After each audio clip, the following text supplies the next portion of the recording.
আসসালামু আলাইকুম রহমতুল্লাহি ওবরাকাতুহ। গোসলের মাসাইল, যে কারণে গোসল ফরজ, ওয়াজিব, সুন্নত ও মুস্তাহাব। উপস্থাপন ইসলামিক ব্লগস 811। বেহেশতি জেওর, লেখক কুতুবে দাওরান মুজাদ্দিদে জামান, হাকিমুল উম্মত হজরত মাওলানা আশরাফ আলী থানভী রহমতুল্লাহি আলাইহ। যদি কোনো ভুল হয়ে থাকে সবাই ক্ষমা সুন্দর দৃষ্টিতে দেখবেন আর দয়া করে কমেন্টসে জানাবেন। ইসলামিক ভিডিও পেতে সাবস্ক্রাইব করে পাশে থাকুন, ক্লিক বেল আইকন। ইসলাম সম্পর্কে নিজে জানুন, শেয়ার করে অন্যদের জানার সুযোগ করে দিন। Please like, comments and share. গোসলের মাসাইল, যেসব কারণে গোসল ওয়াজিব হয়। 1 নম্বর মাসআলা, নিদ্রিত অবস্থায় হোক বা জাগ্রত অবস্থায় হোক, যৌবনের জোশের সঙ্গে যদি মনি বাহির হয় তবে গোসল ওয়াজিব হয়। স্বামীর হাত লাগার কারণে বাহির হোক বা শুধু চিন্তা করার কারণে বা অন্য কোনো কারণেই হোক না কেন, জোশের সঙ্গে মনি বাহির হইলেই গোসল ওয়াজিব হইবে। 2 নম্বর মাসআলা, ঘুম হইতে উঠিয়া দেখিল কাপড়ে ও শরীরে লাসা ও মনি লাগিয়া রহিয়াছে, তবে কোনো খারাপ স্বপ্ন দেখিয়া থাকুক বা না থাকুক গোসল করিতে হইবে। যৌবনের জোশের সময় প্রথমে যে পানি বাহির হয় এবং যাহা বাহির হইলে জোশ কমে না বরং আরও বাড়ে, তাহাকে মজি বলে। আর খুব স্ফূর্তি এবং মজা লাগিয়া অতঃপর যে পানি বাহির হয় তাহাকে মনি বলে। মজি ও মনির পার্থক্য বুঝার ইহাই উপায় যে, মনি বাহির হইয়া গেলে আগ্রহ কমিয়া যায় এবং জোশ ঠান্ডা হইয়া যায়, আর মজি বাহির হইলে তাহাতে জোশ কমে না বরং বাড়ে। আর ইহাও এক পার্থক্য যে, মজি পাতলা হয় এবং মনি অপেক্ষাকৃত গাঢ় হয়। তবে শুধু মজি বাহির হইলে তাহাতে গোসল ওয়াজিব হয় না, অজু টুটিয়া যায়। 3 নম্বর মাসআলা, স্বামীর পেশাবের জায়গার শুধু অগ্রভাগ অর্থাৎ খাতনার জায়গাটুকু মাত্র ভিতরে ঢুকিলেই গোসল ওয়াজিব হইয়া যায়, যদিও কিছুই বাহির না হয়, যেমন সামনের রাস্তার এই হুকুম। সেই রকম যদি কোনো পাপিষ্ঠ পিছনের রাস্তায় মাহারাম হওয়া সত্ত্বেও ঢুকায়, তবুও মনি বাহির হোক বা না হোক, শুধু খাতনার জায়গাটুকু ঢুকিবা মাত্রই গোসল ওয়াজিব হইবে। স্মরণ থাকে যে, কোনো পাপাচারী স্বামী যদি পিছনের রাস্তায় ঢুকাইতে চায় তবে কিছুতেই ঢুকাইতে দিবে না, কেননা এরকম করাতে উভয় মহাপাপী হয়। 4 নম্বর মাসআলা, সামনের রাস্তা দিয়া মাসে মাসে যে রক্ত আসে মেয়ে লোকের ক্ষেত্রে, উহাকে হায়েজ বলে। যখন এই রক্ত বন্ধ হইয়া যায় তখন গোসল ওয়াজিব হয়। সন্তান প্রসবের পরে যে রক্ত পড়ে তাহাকে নেফাস বলে। এই রক্ত বন্ধ হওয়ার সময়ও নেফাসের গোসল ওয়াজিব হয়। সার কথা এই যে, 4 কারণে গোসল ওয়াজিব হয়। 1. জোশের সঙ্গে মনি বাহির হইলে। 2. স্বামীর বিশেষ স্থানের অগ্রভাগ ভিতরে ঢুকিলে। 3. হায়েজ এবং 4. নেফাসের রক্ত বন্ধ হইলে। 5 নম্বর মাসআলা, অপ্রাপ্তবয়স্কা মেয়ের সঙ্গে যদি সোহবত করা হইয়া থাকে তবে তাহার উপর গোসল ফরজ নয় বটে, কিন্তু অভ্যাস করানোর জন্য গোসল করানো উচিত। 6 নম্বর মাসআলা, স্বপ্নে দেখিল যে স্বামীর সঙ্গে সোহবত করিতেছে এবং মজাও পাইয়াছে, কিন্তু সজাগ হইয়া দেখে যে মনি বাহির হয় নাই, তবে গোসল ওয়াজিব হইবে না। কিন্তু যদি মনি বাহির হইয়া থাকে তবে অবশ্য গোসল ওয়াজিব হইবে। আর যদি কাপড় বা শরীর কিছু ভিজা ভিজা বোধ হয় কিন্তু মনে হয় যে ইহা মনি নয়, তবুও গোসল ওয়াজিব হইবে।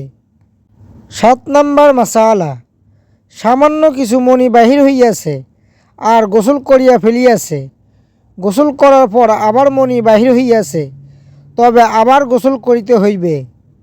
কিন্তু যদি গোসল করার পর স্বামীর যে মনি রেহেমের ভিতর চলিয়া গিয়াছিল সেই মনি বাহির হয় আর সঠিক চিনিতে পারে যে ইহা তাহার স্বামীর মনি, তবে আবার গোসল ওয়াজিব হইবে না, পূর্বের গোসল দুরুস্ত হইয়াছে।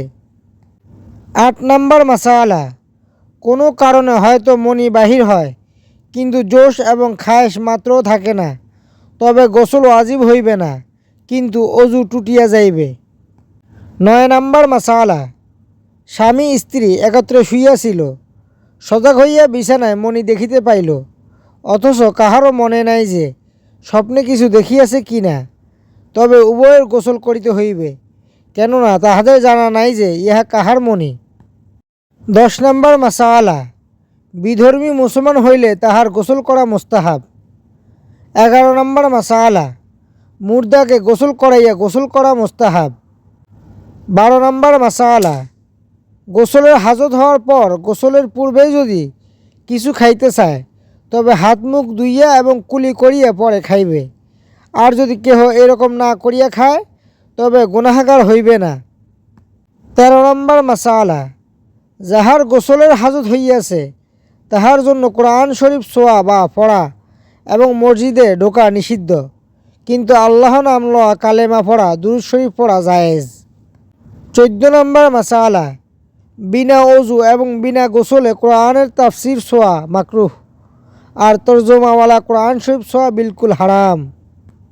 15 নম্বর মাসআলা, বিনা অজু অবস্থাকে হদসে আজগার অর্থাৎ ছোট নাপাকি বলে এবং গোসল ফরজ হওয়ার অবস্থাকে হদসে আকবার অর্থাৎ বড় নাপাকি বলে। 16 নম্বর মাসআলা, হদসে আসগার দূর করিবার জন্য অজু করিতে হয় এবং হদসে আকবার দূর করিবার জন্য গোসল করিতে হয়। মাসআলা, গোসলের সময় পেশাবের জায়গার উপরে চামড়ার ভিতর পানি পৌঁছানো ফরজ, যদি পানি না পৌঁছে তবে গোসল হইবে না। 4 কারণে গোসল ফরজ হয়। প্রথম কারণ, মনি অর্থাৎ বীর্য শরীর হইতে উত্তেজনার সহিত বাহির হইলে গোসল ফরজ হয়। মনি স্বাভাবিক উপায়ে বাহির হোক বা অস্বাভাবিক উপায়ে বাহির হোক, জাগ্রত অবস্থায় বাহির হোক বা নিদ্রিত অবস্থায়, স্বপ্নদোষ হইয়া বাহির হোক বা স্ত্রী সহবাসে, হালালভাবে বাহির হোক অথবা অন্য কোনো হারাম ও নাজায়েজ ও অশুদ্ধ উপায়ে বা কুকল্পনা, কুকর্ম কিংবা হস্তমৈথুন ইত্যাদি দ্বারা বাহির হোক। ফল কথা, মনি মানুষের শরীরের রাজা, এই রাজাই মানুষ জন্মাইবার বীজ। এই বীজের যদি সৎ ব্যবহার করিয়া স্ত্রীর গর্ভে বপন করে তবুও গোসল ফরজ হইবে। আর যদি কেহ মহাপাপী হইয়া স্বীয় স্বাস্থ্য, শরীর এবং ঈমান নষ্ট করিয়া হস্তমৈথুন, কুকল্পনা, পুংমৈথুন, গুহদ্বারে প্রবেশ, ব্যভিচার ইত্যাদি দ্বারা এই বীজের অপব্যবহার করে তবুও গোসল ফরজ হইবে। যদি স্বপ্নেও এই বীজ নষ্ট হয় তবুও গোসল ফরজ হইবে। দ্বিতীয় কারণ, স্ত্রী সহবাস করিলে তো স্বামী স্ত্রী উভয়ের উপর গোসল ফরজ হয়ই, এমনকি যদি কেহ স্ত্রী সহবাস করিতে উদ্যত হয় এবং পূর্ণ সহবাস নাও করে কিন্তু উভয়ের লিঙ্গদ্বয়ের খৎনার স্থান মিলিত হয়, তখন মনি বাহির না হওয়া সত্ত্বেও স্বামী স্ত্রী উভয়ের উপর গোসল ফরজ হইবে। তৃতীয় কারণ, স্ত্রীলোকের হায়েজ মাসিক ঋতুস্রাব হইলে যখন রক্ত বন্ধ হইবে তখন পাক হওয়ার জন্য এবং নামাজ পড়ার জন্য গোসল ফরজ হইবে। ইহার বিস্তারিত মাসাইল হায়েজের ভিডিওতে দেওয়া হবে, তথায় দেখিয়া লইবেন। চতুর্থ কারণ, স্ত্রীলোকের নেফাস হইলে অর্থাৎ সন্তান হওয়ার পর যে রক্তস্রাব হয় সেই রক্তস্রাব বন্ধ হইলে পাক হওয়ার জন্য এবং নামাজ পড়ার জন্য গোসল ফরজ হইবে। ইহারও বিস্তারিত মাসাইল নেফাসের ভিডিওতে দেওয়া হবে, তথায় দেখিয়া লইবেন। 17 নম্বর মাসআলা, শরীরে উত্তেজনা আসিয়া মনি বাহির হইতে থাকিলে যদি চাপিয়া রাখে এবং পরে উত্তেজনা চলিয়া গেলে মনি বাহির হয় তবুও যখন মনি বাহির হইবে তখন গোসল ফরজ হইবে। 18 নম্বর মাসআলা, ঘুম হইতে উঠিয়া কেহ কাপড়ে ভিজা বা শুকনা দাগ দেখিলে স্বপ্ন দেখা স্মরণ থাকুক বা না থাকুক তাহার উপর গোসল ফরজ হইবে। এমনকি ওই দাগ বা ভিজা মনি কি মজি এ সম্বন্ধে সন্দেহ হয় তবুও গোসল করিতে হইবে। 19 নম্বর মাসআলা, যদি কাহারও খতনার সুন্নত আদায় না হইয়া থাকে এবং মনি বাহির হইয়া ওই চামড়ার মধ্যে আটকিয়ে থাকে তবুও গোসল ফরজ হইবে। 20 নম্বর মাসআলা, পাপিষ্ঠ পুরুষ যেমন অশুদ্ধ উপায়ে হস্তমৈথুন উত্তেজনা সৃষ্টি করিয়া শরীরের রাজা নষ্ট করিলে পাপীও হইবে, গোসলও ফরজ হইবে। তদ্রূপ কোনো পাপিষ্ঠা স্ত্রীলোকও যদি অশুদ্ধ উপায়ে অঙ্গুলি ইত্যাদি শরমগাহের ভিতর ঢুকাইয়া দিয়া কৃত্রিম উত্তেজনা সৃষ্টি করে, তবে মনি বাহির হোক বা না হোক সেও পাপিষ্ঠ হইবে এবং তাহার উপর গোসল ফরজ হইবে। যে কারণে গোসল ফরজ হয় না। 1 নম্বর মাসআলা, যদি কোনো রোগের কারণে ধাতু পাতলা হইয়া বা কোনো আঘাত লাগিয়া বিনা উত্তেজনায় ধাতু নির্গত হয়, তবে তাহাতে গোসল ফরজ হয় না। 2 নম্বর মাসআলা, স্বামী স্ত্রী শুধু লিঙ্গ স্পর্শ করিয়া যদি ছাড়িয়া দেয়, কিছুমাত্র ভিতরে প্রবেশ না করায় এবং মনীয় বাহির না হয়, তবে তাহাতে গোসল ফরজ হয় না। 3 নম্বর মাসআলা, শুধু মজি বাহির হইলে তাহাতে কেবল অজু টুটিবে, গোসল ফরজ হয় না। 4 নম্বর মাসআলা, ঘুম হইতে উঠার পর যদি স্বপ্ন মনে থাকে কিন্তু কাপড়ে কোনো কিছু না দেখা যায়, তবে তাহাতে গোসল ফরজ হয় না। 5 নম্বর মাসআলা, পায়খানার রাস্তায় ঢুস যন্ত্র লাগাইয়া যে পায়খানা করানো হয়, তাহাতে গোসল ফরজ হয় না। 6 নম্বর মাসআলা, মেয়ে লোকের যে রক্ত বের হয় তাহা 3 প্রকার: হায়েজ, নেফাস এবং ইস্তেহাজা। হায়েজ ও নেফাসের খুন রেহেম অর্থাৎ জরায়ু হইতে আসে, তাহাতে গোসল ফরজ হয়। কিন্তু ইস্তেহাজার রক্ত রেহেম হইতে আসে না, রোগবশত অন্য কোনো রোগ হইতে আসে, তাহাতে গোসল ফরজ হয় না। ইস্তেহাজার রক্ত চিনিবার উপায় ইস্তেহাজার মাসাইলের ভিডিও দেখিয়া লইবেন। ওয়াজিব গোসল। 1 নম্বর মাসআলা, যদি কেহ নতুন মুসলমান হয় এবং কাফের হালাতে গোসল ফরজ হইয়া থাকে অথচ গোসল করে নাই, অথবা শরীয়ত মতো গোসল না করিয়া থাকে, তবে তাহার উপর গোসল ওয়াজিব হইবে। 2 নম্বর মাসআলা, যদি কেহ 15 বৎসর বয়সের পূর্বে বালেগ হয় অর্থাৎ এহতেলাম বা স্বপ্নদোষ হয়, তাহার প্রথম এহতেলামের জন্য গোসল করা ওয়াজিব, কিন্তু তাহার পরে যে এহতেলাম হয় তাহাতে গোসল ফরজ হইবে। 3 নম্বর মাসআলা, মৃত মুসলমানকে গোসল দেওয়া জীবিত মুসলমানের উপর ফরজে কেফায়া।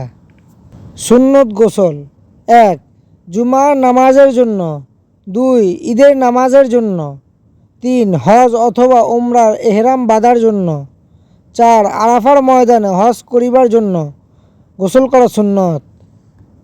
মুস্তাহাব গোসল: 1 নম্বর মাসআলা, ইসলাম গ্রহণ করিবার জন্য গোসল করা মুস্তাহাব, যদিও সম্পূর্ণ পাক অবস্থায় থাকে। 2 নম্বর মাসআলা, ছেলে বা মেয়ে যদি বালেগ হওয়ার কোনো আলামত জাহের না হয় অথচ 15 বছর পূর্ণ হইয়া যায়, তবে 15 বছর পূর্ণ হওয়া মাত্রই বালেগ ধরা হইবে, তখন তাহার গোসল করা মুস্তাহাব হইবে। টিকা: ছেলে বালেগ হওয়ার আলামত এহতেলাম এবং মেয়ে বালেগ হওয়ার আলামত হায়েজ।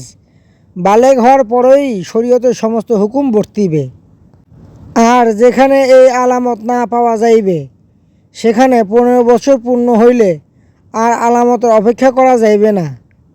15 বছর পূর্ণ হওয়া মাত্রই বালেগ ধরা হইবে, কিন্তু 15 বছর সৌর মাস হিসেবে 365 দিনের বৎসর নয়, চন্দ্র মাস হিসেবে 355 দিনের বৎসর হিসাব করিবে। 3 নম্বর মাসআলা, মুর্দাকে যাহারা গোসল দেওয়াইবে, গোসল দেওয়াইয়া পরে নিজেদের গোসল করা মুস্তাহাব।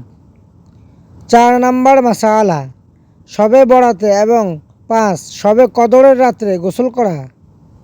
6 নম্বর মাসআলা, মদিনা শরীফ এবং 7 মক্কা শরীফের শহরে প্রবেশ করিবার সময় গোসল করা মুস্তাহাব। 8 নম্বর মাসআলা, মুজদালিফাতে ওকুফ করিবার সময় 10 জিলহজ সুবহে সাদিকের পর গোসল করা। 9 হজের তাওয়াফের জন্য এবং 10 হজের সময় মিনায় রমি করিবার জন্য। 11 নম্বর মাসআলা, সূর্যগ্রহণ, চন্দ্রগ্রহণ এবং বৃষ্টির নামাজ পড়িবার জন্য গোসল করা মুস্তাহাব। 12 বিপদকালে নামাজ পড়িবার জন্য। 13 তাওবার নামাজ পড়িবার জন্য এবং 14 সফর হইতে বাড়ি আসিয়া গোসল করা মুস্তাহাব। 15 নম্বর মাসআলা, কোনো ভালো মাহফিলে যাইবার সময় এবং নতুন কাপড় পরিবার সময় গোসল করা মুস্তাহাব। 16 নম্বর মাসআলা, যদি কাহারও প্রাণদণ্ডের হুকুম হয় তবে তাহার পক্ষে গোসল করিয়া 2 রাকাত নামাজ পড়া মুস্তাহাব। বিশেষ দ্রষ্টব্য, আমি ভিডিওতে যে মাসাইল সম্পর্কে বলি তা সম্পূর্ণ কিতাবের ভাষায় উল্লেখ করি। যদি কাহারও বুঝতে সমস্যা হয় বা আরও বিস্তারিত জানতে চান কমেন্ট করে জানাবেন, ইনশাআল্লাহ বিস্তারিত বুঝিয়ে উত্তর দেওয়ার চেষ্টা করব। আল্লাহ তাআলা আমাদের সবাইকে ইসলাম সম্পর্কে জানার এবং মেনে চলার তৌফিক দান করুক, আর রাসূলুল্লাহ সাল্লাল্লাহু আলাইহি ইসলামের উপর বেশি বেশি দুরূদ সালাম পড়ার তৌফিক দান করুক, আমিন। আসসালাতু ওয়াসসালামু আলাইকা ইয়া রাসূলাল্লাহ, আসসালাতু ওয়াসসালামু আলাইকা ইয়া হাবিবাল্লাহ, আসসালাতু ওয়াসসালামু আলাইকা ইয়া নবিয়াল্লাহ, আসসালাতু ওয়াসসালামু আলাইকা ইয়া নূরুল্লাহ, আসসালাতু ওয়াসসালামু আলাইকা ইয়া সাইয়্যিদুল মুরসালিন, আসসালাতু ওয়াসসালামু আলাইকা ইয়া রাহমাতাল লিল আলামিন, আসসালাতু ওয়াসসালামু আলাইকা ইয়া খাতামান নাবিয়্যিন। ভিডিওটি দেখার জন্য ধন্যবাদ। ভিডিও যদি ভালো লাগে অনুরোধ রইল সাবস্ক্রাইব করুন, click bell icon, please like, comments and share. আজ এখানেই বিদায় নিচ্ছি, ইনশাআল্লাহ দেখা হবে পরের ভিডিওতে। সবাই ভালো থাকবেন। আসসালামু আলাইকুম রহমতুল্লাহি ওয়া বারাকাতুহু। ফি আমানিল্লাহ।